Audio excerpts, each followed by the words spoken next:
Hello everyone, it's Michael from NBA Video, and today I'm going to talk about how homes were wired back in the 1950s.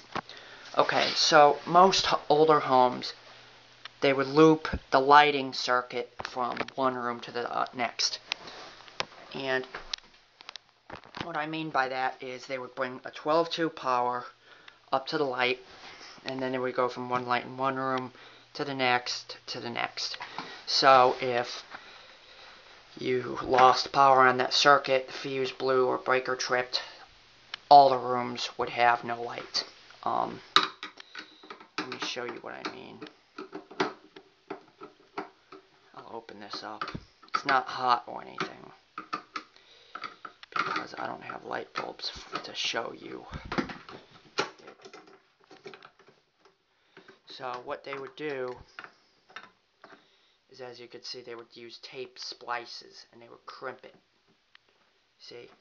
They'd bring it in on the hot, the light would always be hot, then they go on the neutral down to the switch and to switch. But this one here, I've wired it so that the switching is all done on the hot side. So, okay,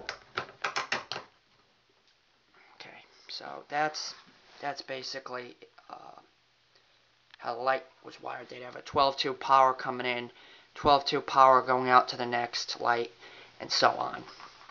Now the switches, they would use these old 3-ways. This, that's a Slater. See, that's old Slater brand switch.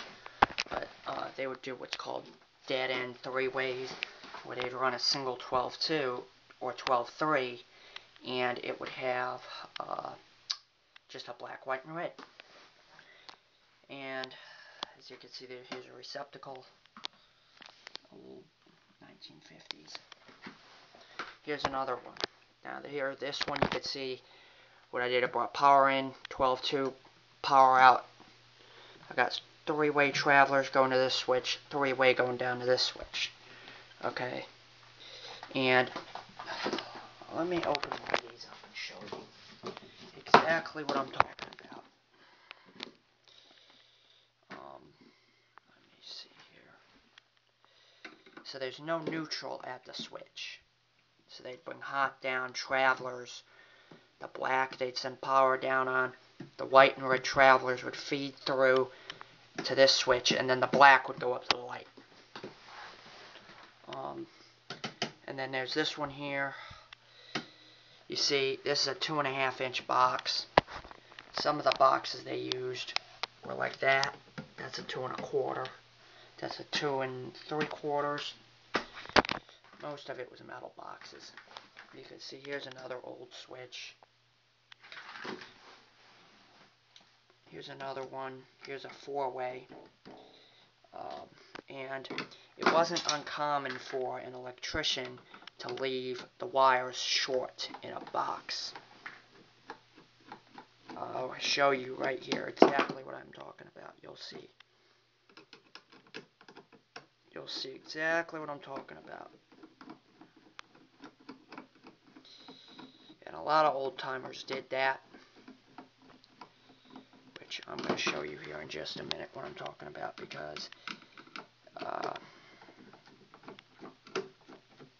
I just replaced this 4-way switch. You'll see what I'm talking about. And then this whole thing, this is just a replica, a model demonstration setup I made.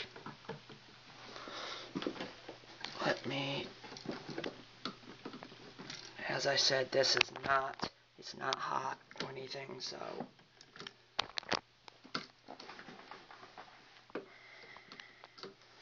Hold on a minute.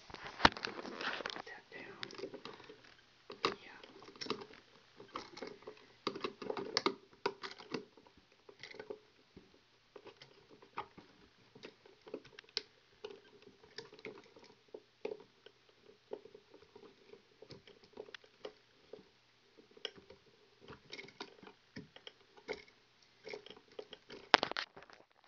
Okay, this is what I'm talking about.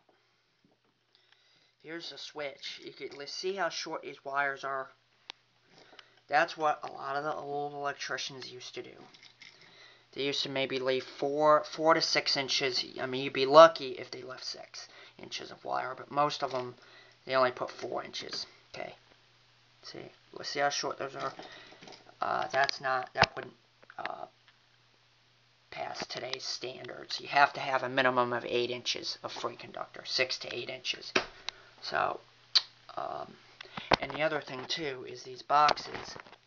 What would happen is a lot of these boxes, they would, as you can see, this is an 8/32 screw. Well, most of the switches come with 6/32. What would happen here is the threads rounded out, so I had to take my tap and die and run it in there and make new threads, which I'm going to do a video on. Probably do another video on that. But now with the receptacles, you'd have a wire coming out, and note this would have been cloth wire back in the 60s. They used cloth Romex, and then we have outlets like this, okay, which I'm actually going to do a separate video on how the outlets were wired back in the 60s and 70s. Hope you enjoyed the video. Thank you for watching. Bye.